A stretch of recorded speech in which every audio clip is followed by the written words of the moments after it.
Let's go ahead and get started. As we wind down to these last few chapters of Ben's book. In tonight's chapter, 26, is titled How to Act in Eden. Eden, of course, being another instance of stealing from Christianity. There's no Eden in Buddhism that I'm aware of. It's, of course, representing our original face, you might say, if we want to translate it in the Buddhist terms, our original garden, the Garden of Eden. So, and another way that it references Buddhist teachings, which Ben does raise in this chapter, is in connection with the refuges, the three refuges. To see the refuges as being kind of the Buddhist instantiation of this Garden of Eden, with an important point of distinction between those, though. I mean, the Garden of Eden is a historical event which had great eschatological implications, if we want to use a highfalutin theological term, in terms of how that impacted our destiny, the fall from the garden. Whereas within Buddhism, the refuges of Buddha, Dharma, and Sangha are always present, so we can always find them. It's kind of like, from a Christian standpoint, always being able to return to the Garden of Eden, which you'd get called for a foul, I suspect, by most Christians, saying, no, that's not allowed. That breaks the rules.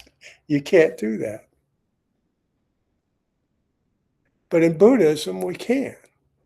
We can find refuge right in this very moment. And the verse from Wei Sang's poem that Ben's book is a running commentary on, the 26th verse, which this chapter is commenting on, is returning home, effortlessly gaining treasures. So the treasures, for those of us, I suspect all of us, very familiar with the Christian mythology, were part and parcel of the Garden of Eden that was filled with treasures, because that was the way existence was mapped out in the beginning. So we're talking about, or Wei Sang is, returning to that place, returning home, and effortlessly gaining treasures. And this word effortlessly appears a couple of times in this chapter, which is an important term.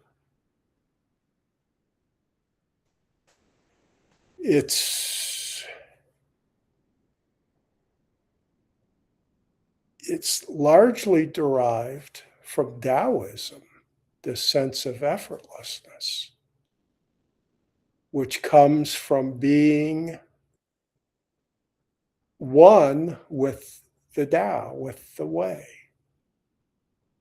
When that is the nature of our practice, then things become effortless, because we are being supported by the Tao.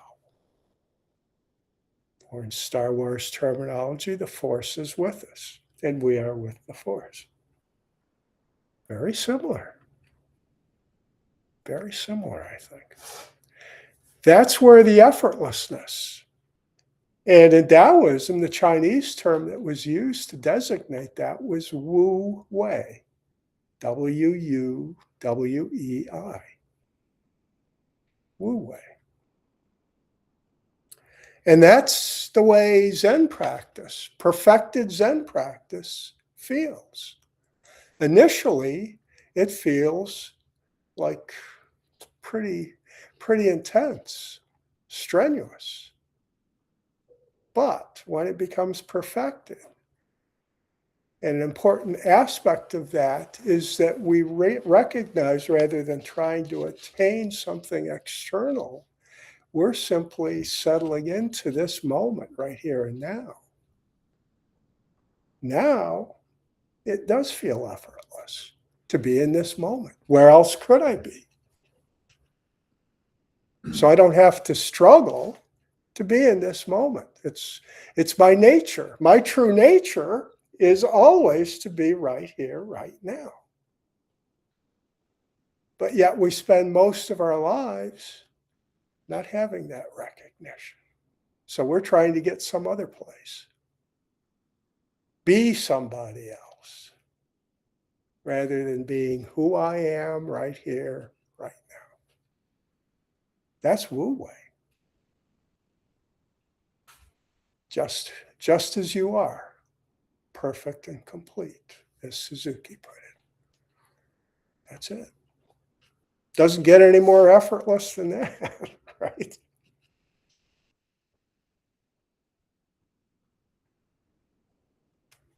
So right out of the gate, Ben, concerning this line, says coming home is to find a place of refuge, comfort, and rest.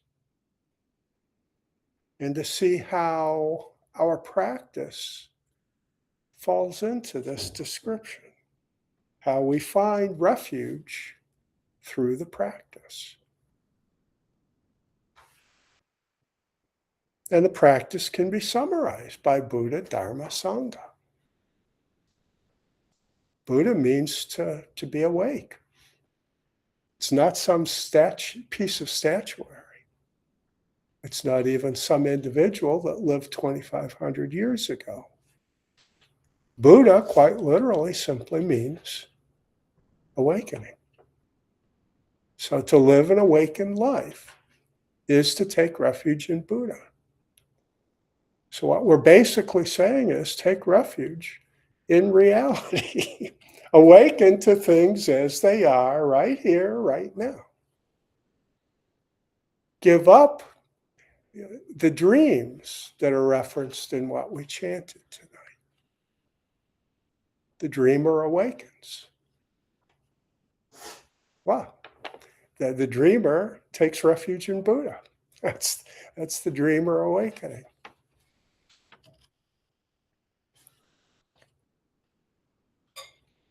So that's where we find a place of refuge, comfort, and rest. And the Dharma, the teachings, the guideposts, provide us with comfort, with inspiration. The restful part of this, I kind of think of the Lotus Sutra parable about the magic city, and there's a time to rest and there's a time for effort. So, but we have to recognize that on this journey, that distinction between rest and effort begins to kind of dissolve because of Wu Wei. As we awaken, as we find the Dharma within ourselves. In the beginning, the Dharma is definitely something external. We find it in books. We find it in podcasts these days. We find it in all these external places. But the time comes when we begin to find it within. The Buddha's within. The only one that can awaken is me. And the Dharma's within. That's where I will find it. And of course, Sangha is just kind of at the heart of the Huayan, you might say. It's saying that we exist with all other beings. We don't exist in any other way than with Sangha.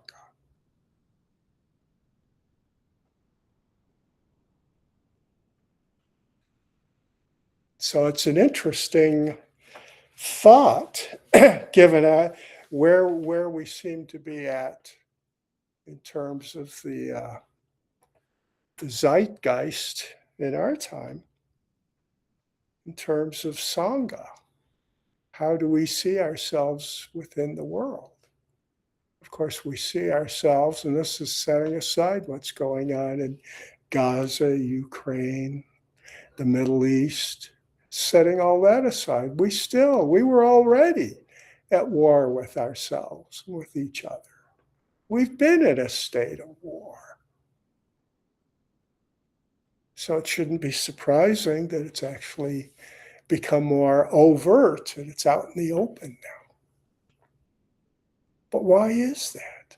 If we took refuge in Sangha, in the sense of the Huayan teachings, we would take refuge in our interdependencies.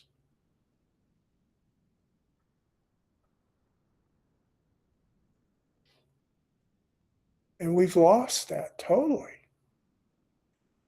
So we are very lost in our time, with reference particularly to this third treasure, I think, of Sangha.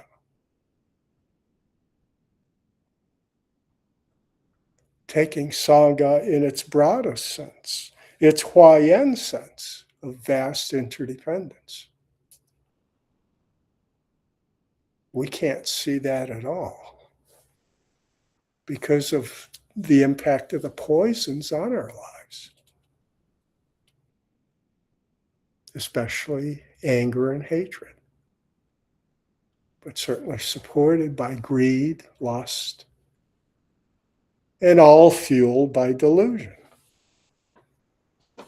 The delusion that we are these separate beings at odds with one another, and that our salvation is to come through victorious in our battles with others. That's how you tell if you're successful or not. Am I the victor? Or am I oppressed because our side lost? When the reality, which you'd think we'd know by now, is that everybody loses. You know, when you play that game, there are only losers. What seems like a victory is very short-lived. It's just another example of the Buddhist teaching on impermanence. It's ephemeral. Here today, gone tomorrow. You're not building much of a foundation, however. So coming back to Wisong's verse here, returning home, effortlessly gaining treasures. Powerful verse for our time. Can we return home?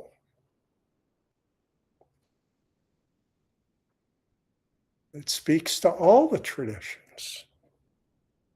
But I'd say especially Christianity, where it's being pulled from. Is it possible to return home? Or is their storyline pretty much a done deal, that we've fallen out and this is our lot? Which is the way it seems to be getting played. So we're accepting the truth of the fall, that's our fate, and just living our lives accordingly. Whereas our path is recognizing that this garden is still here. And it's available through these three refuges, where we can find comfort, rest, refuge.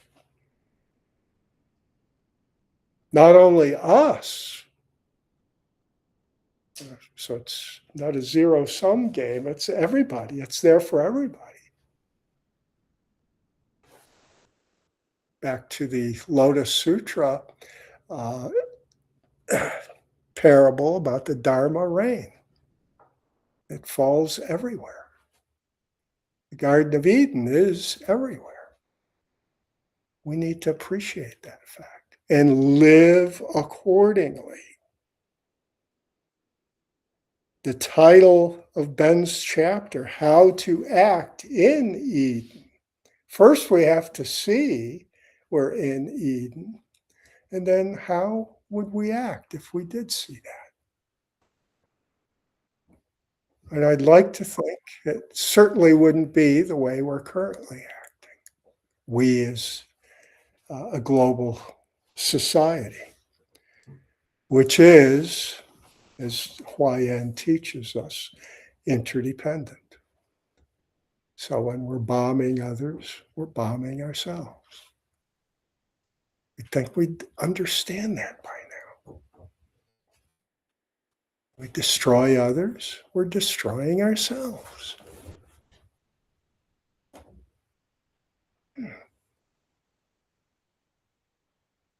It's just sheer madness.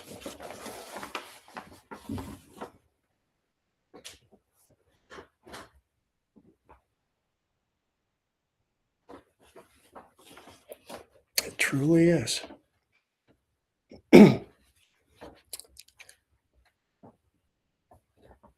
So this thing about refuge of comfort and rest, as I read that, I realized that I'm often asked if I feel safe in my home. Boy, they've read this chapter too. I go, well, yeah. Not always. Then I go, oh, you mean 1016 Cutters Creek Drive? That seems like it's a pretty safe place. So far, up till now. But do we feel safe? It's a regular question. And of course, there are many that don't feel safe because they're victims of abuse, but maybe taking that analogy a little further is a helpful way of seeing what we're doing out there, governmentally, globally, with all of the hatred and the greed that plays itself out so that nobody can feel safe in their home. And these notions of refuge, comfort, and rest are becoming, so many people across this globe would hear this and say, what are you talking about? How can we? It's impossible. And yet why? And this is true globally. We have the capacity for everybody to feel comfortable and restful because of the impact of technology. But instead, we use technology to make ourselves miserable, to create stronger weapons,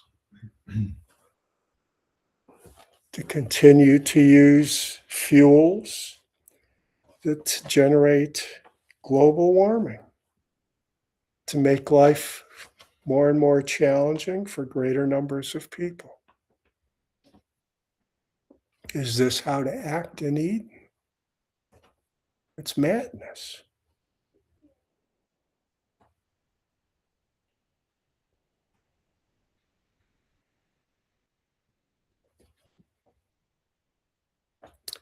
So coming back to Wei Song, the author of the poem that we're looking at here, he describes home as a shady covering in a place where one abides.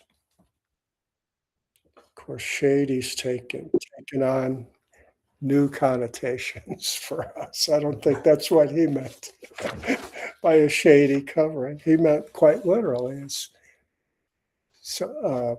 somebody who was subject to uh, temperature extremes, that there are times when we do rely on our shelter just for its shade, the shade it offers. In a place where one abides, where we can return to with comfort and rest.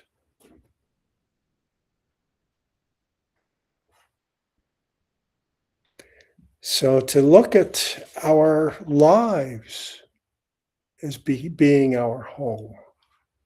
So where this ultimately leads us to is not to see home as a fixed place, as kind of like a nest that a bird returns to every spring to lay its eggs and raise its young. But rather to see our home, our house, as where we are. So our house becomes literally, in keeping with the Huayan teaching, a global home that we do share with everybody.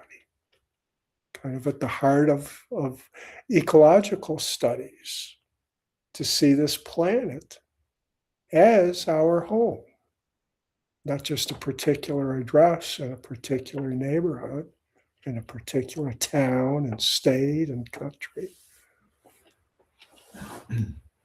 so that we isolate it more and more with each definition of where our house is, what it is, but rather to look at it through the opposite lens that magnifies it and makes it larger and larger and larger. So we've remarked on a number of occasions the similarity between environmental studies and the Huayan teachings.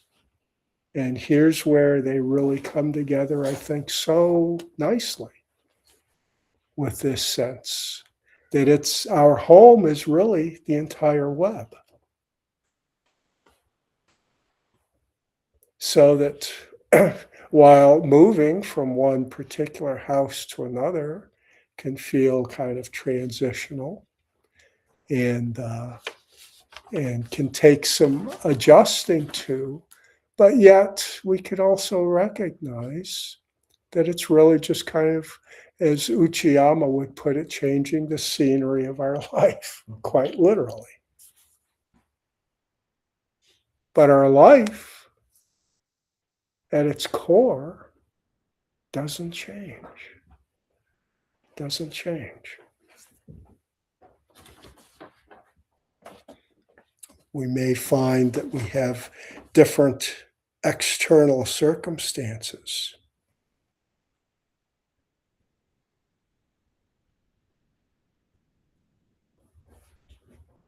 But there's a very real sense in which we're not really moving. And I think this act of moving, however, can be kind of a helpful thing for our practice. I know I found it to be such, because it was in my own case, I'd been practicing for a little better than 6 years. And over that stretch of time, I'd been living in the same house for, I guess, came to about 17 years. So I had a lot of stability, and I had essentially the same job. The externals, there'd been some change that took place, but it's essentially same job, same house. While the job wouldn't change for a good bit yet until my retirement, but yet, my housing situation was starting to become pretty fluid. I would end up moving into 3 different places before I end up where I am now, Cutter's Creek, and now I've built a nest there. And it's about to become the place that I've lived at the longest. But what I found while I was going through those rapid changes of my nest was that actually there was something really stimulating and liberating about that. This sense of being able to just pull up and move into a new place.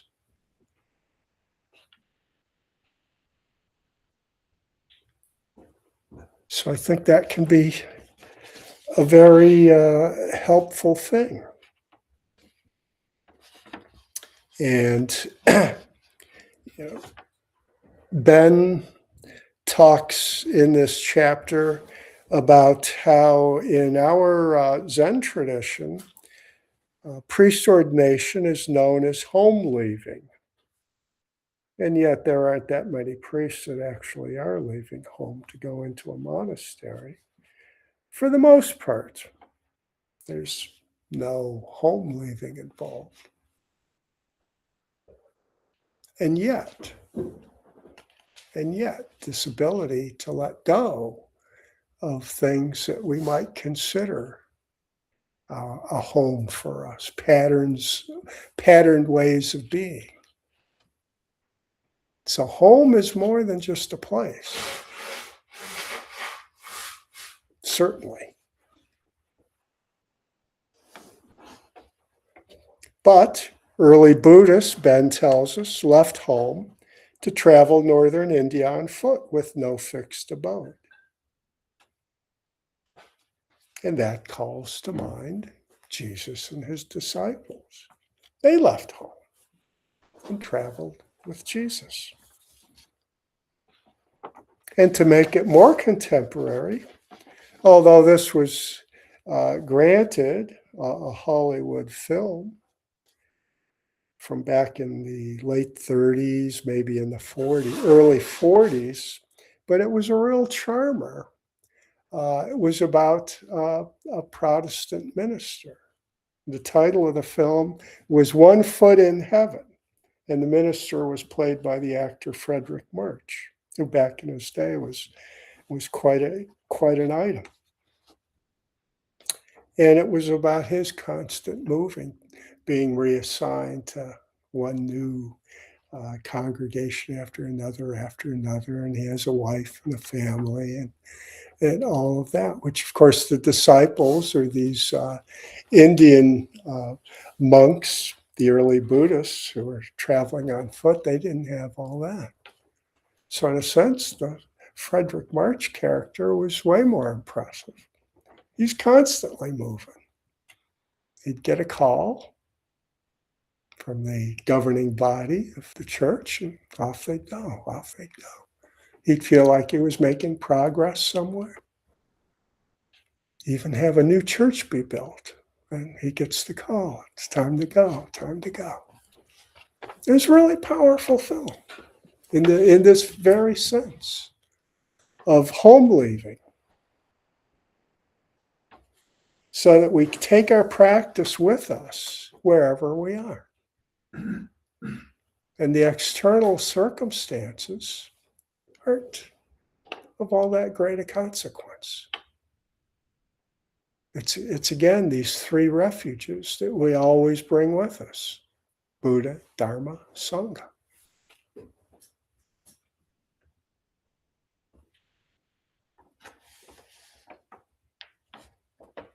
And that we always have with us.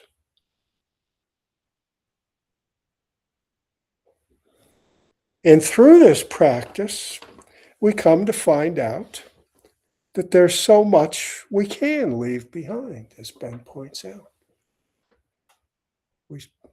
It can be a real awakening for us, an opportunity for awakening, that, I could let that go. It actually was kind of easy to do so.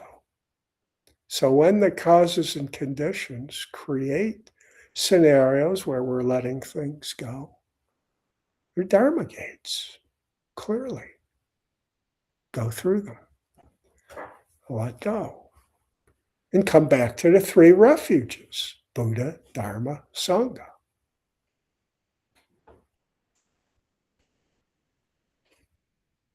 Rather than grieving for what was left behind, take refuge in this Garden of Eden that you still find yourself in.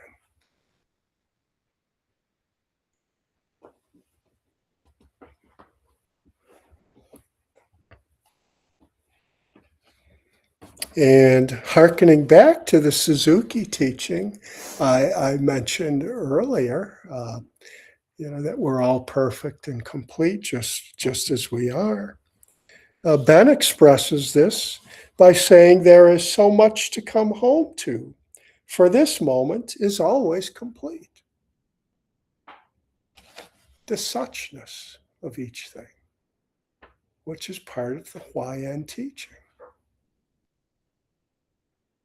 Everything coming together to create just this. But just this is only made possible by everything coming together. So of course it's perfect and complete, just as it is. Just as it is.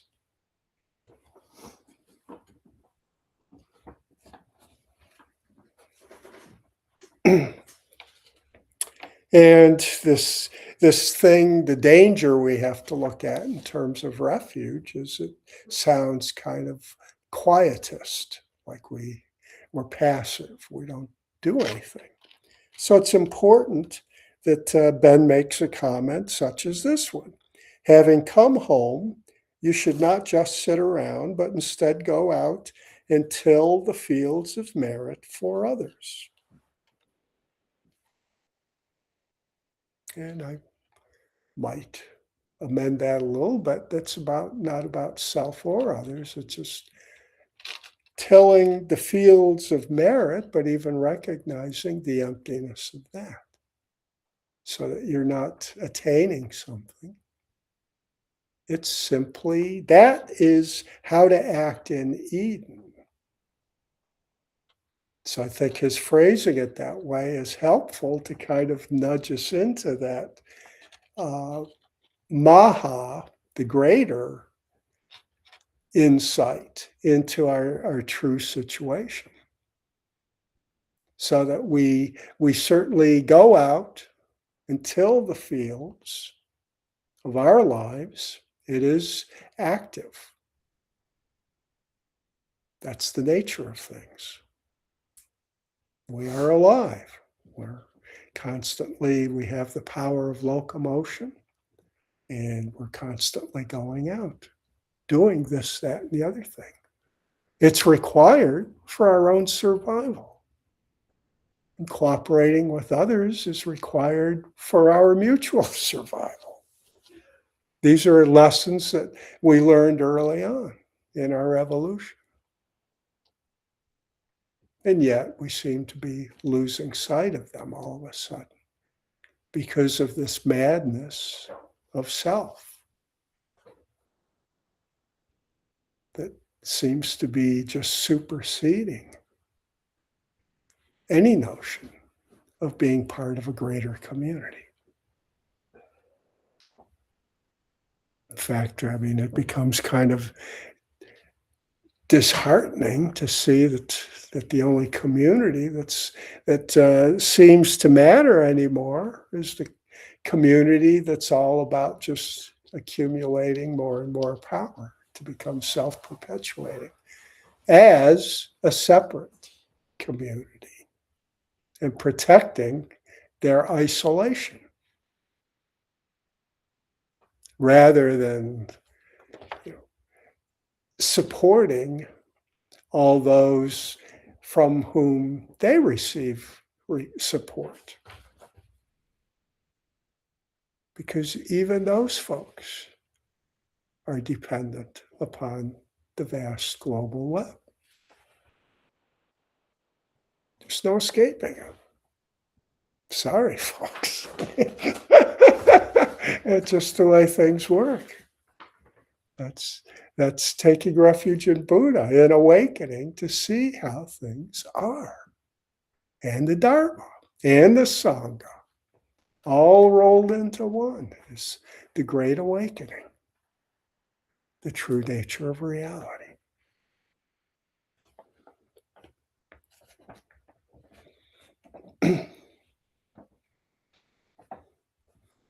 So, as Ben puts it, the true treasure is the ability to practice for liberation. And that's what we're talking about here, the importance of our practice, especially in our time.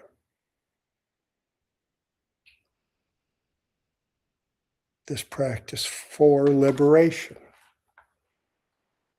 The Catholic Church back in the 60s had liberation theology, 60s into the 70s. We have liberation Dharma, or as the book we used as a study text some years back, radical Dharma. That was liberation Dharma. That's our practice.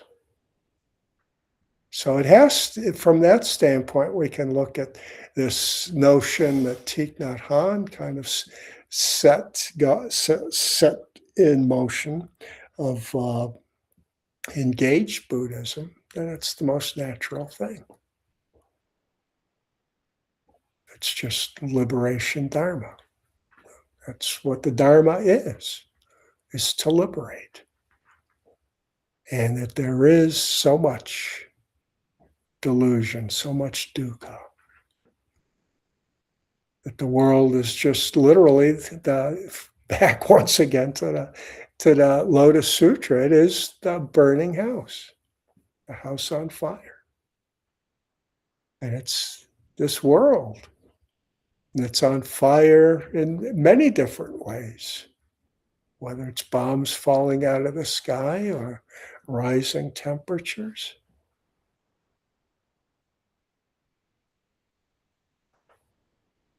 Doesn't matter. And without this kind of spiritual movement, I'd say the prognosis is grim, which makes the urgency of our practice all the greater. And I don't know if it'll make any difference or not. I have no idea, but I just can't imagine any other path to take right now. To have the impact, at least where I'm at on this planet, and where it moves out from there.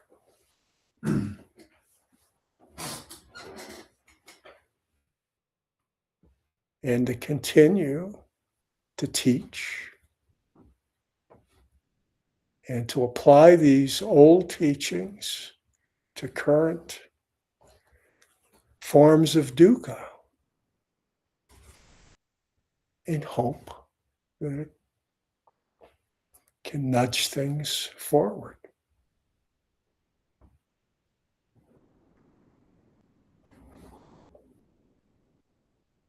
I mean, as a former president, one office on this notion of hope, that we have to retain that, the sense of hope and I think that's contained within the refuges. The refuges kind of have hope within them.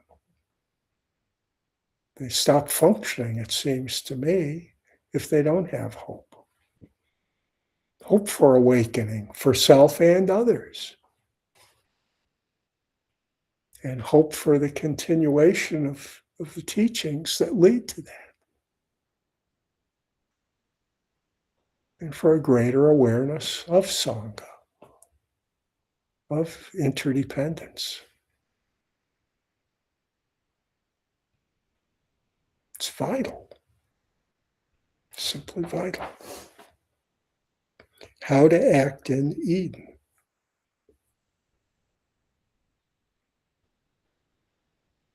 And I guess that's what gives it the Zen slant, the approach we take.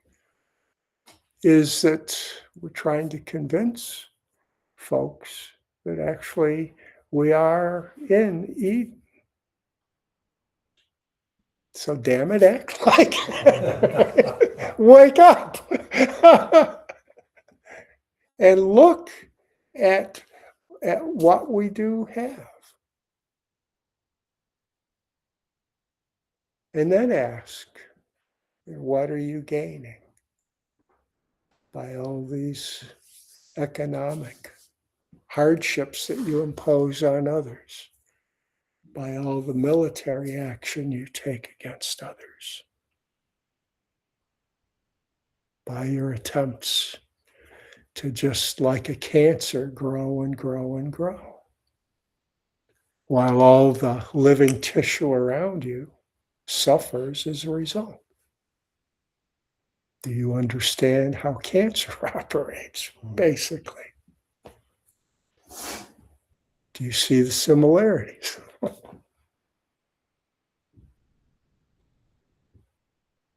So we have to awaken.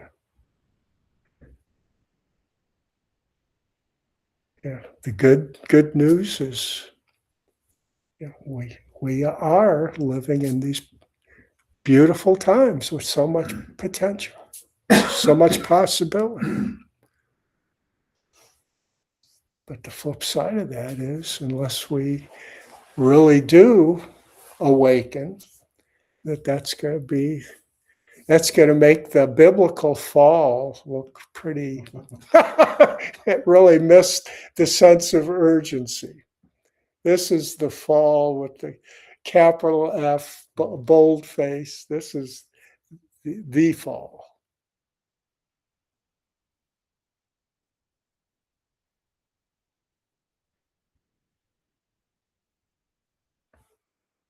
It's underway.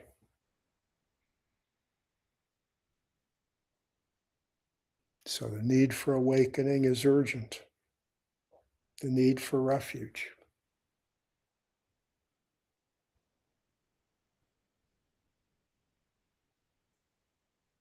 So thanks to everybody here for sharing your practice.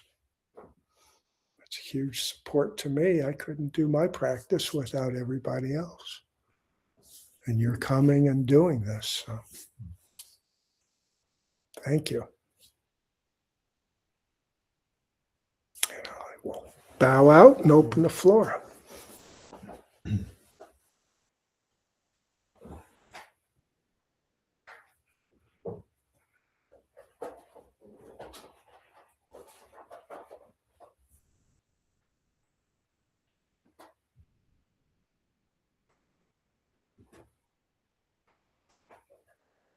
Glenn.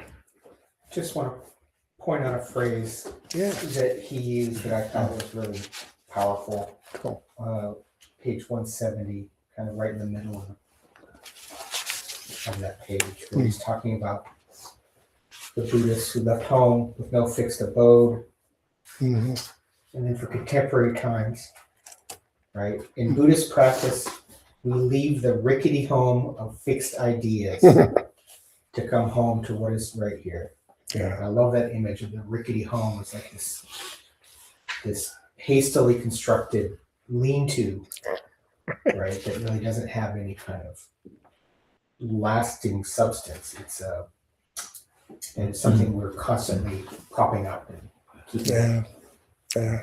I just thought that was a lovely image. Yeah. And when we can really take liberties with, these rickety homes, we convince ourselves that actually these are mansions. They're things of great beauty and to be highly esteemed.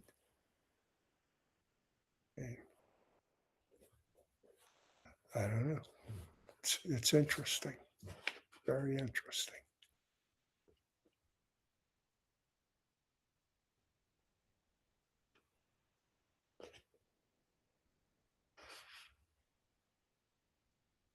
John? Just thinking about the idea of being in Eden, Mm-hmm. and wondering whether or not is there an apple in this Eden? Yeah, I mean, perhaps not. Well, yeah, we've had the knowledge, the apple of knowledge. Now we need the apple of prajna, of wisdom. That would be my comment on the apple. We need to find a different fruit. I think we've carried knowledge about as far in the world of duality. We've gone so far down that path that yeah, to part of the awakening is to see where that's led us to, and can we go back and take a bite of a different apple? That many from all, not just the Buddhist tradition, but many have bitten of this and talked about it and written about it through the ages. But can we really begin to understand its vital importance? Because instead, what's happening in our time is you look at what's happening at universities, for instance, all those types of courses are being swept aside. It's like we just want to rush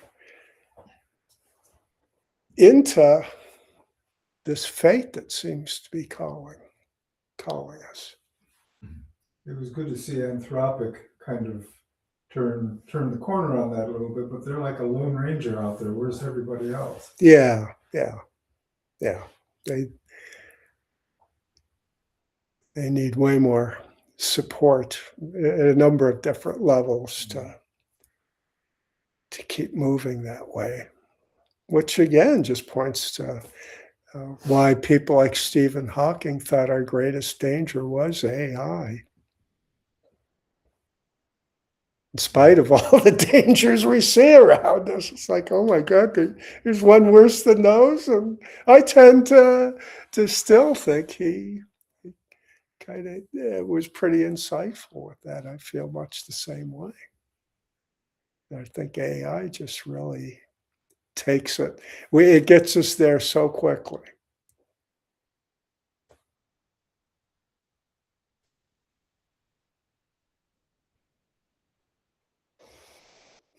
So,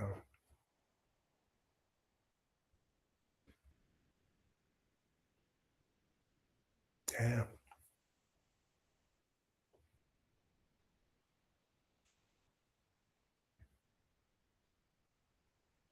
I've looked at the symbol for apple, Yes. and I've wondered, Right. is this the tree of knowledge? Yeah. Are we going to Yeah. cast ourselves someplace we don't want to be because of it? That- just a random thought. Sorry. Mm-hmm. Mm-hmm.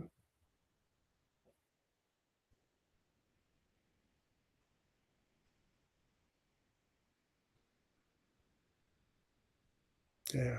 I mean, on the other hand, we do know that when we go towards one extreme, there's a rebound effect, and I think we can be an important part of such a rebound to try and really capture that energy and support it.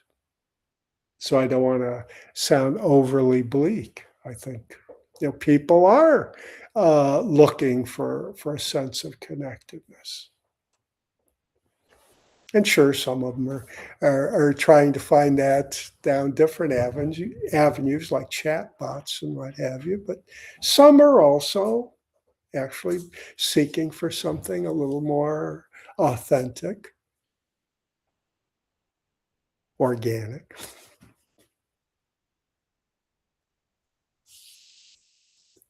So, and I think that's kind of a basic starting point is just that. Just that. Because that's kind of where it all begins.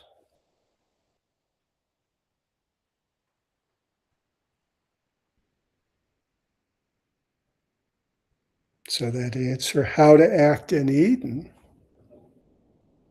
kind of acting like we understand these YN teachings.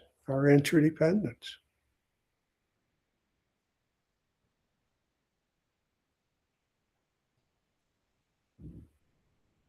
That to go back to to the book of Genesis again, not that a little post Garden of Eden, but not too post. Just Cain and Abel and the great line, "Am I my brother's keeper?" Powerful, powerful question. That Bible has powerful stories in it, and that's one of them. It lives to our day for sure. Am I my brother's and sister's, of course, keeper? How do we answer that?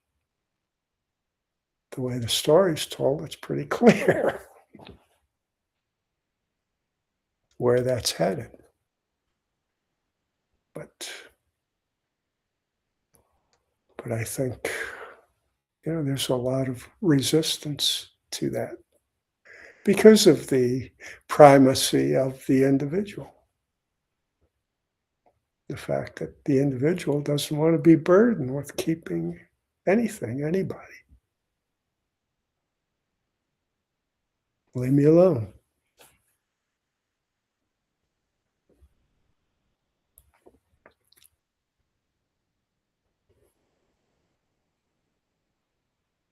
So lots of great teachings to be gleaned from all these traditions to support us on this path. They're there. They're there. Just like last week's the parable of the Good Samaritan, another powerful, powerful teaching.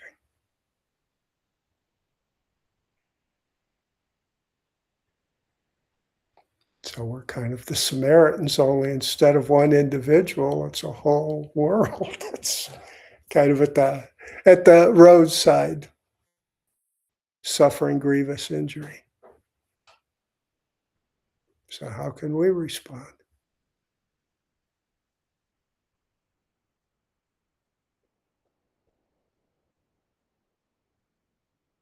I think with a few more oil refineries and gas being blown up and wiped off the map, and the Strait of Hormuz being all plugged up, the world will start learning the lessons of the interconnectedness of all things. When it all starts, like dominoes. Running the fuel through gas-powered engines wasn't fast enough to send it up into the atmosphere. We're going to speed things up a bit. Yeah.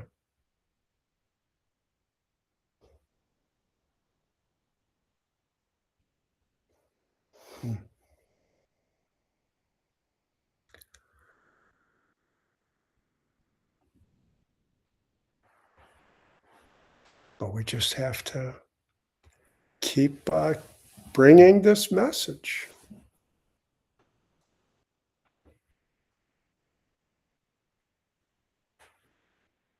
Getting it out there.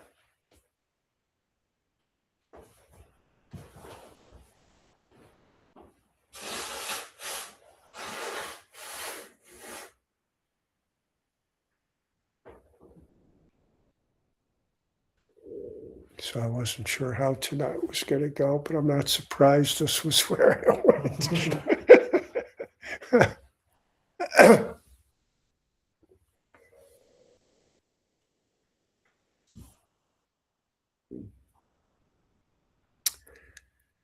All right, well, if there's nothing else, let's go ahead and chant out. A chant that always seems so appropriate, but even more so tonight.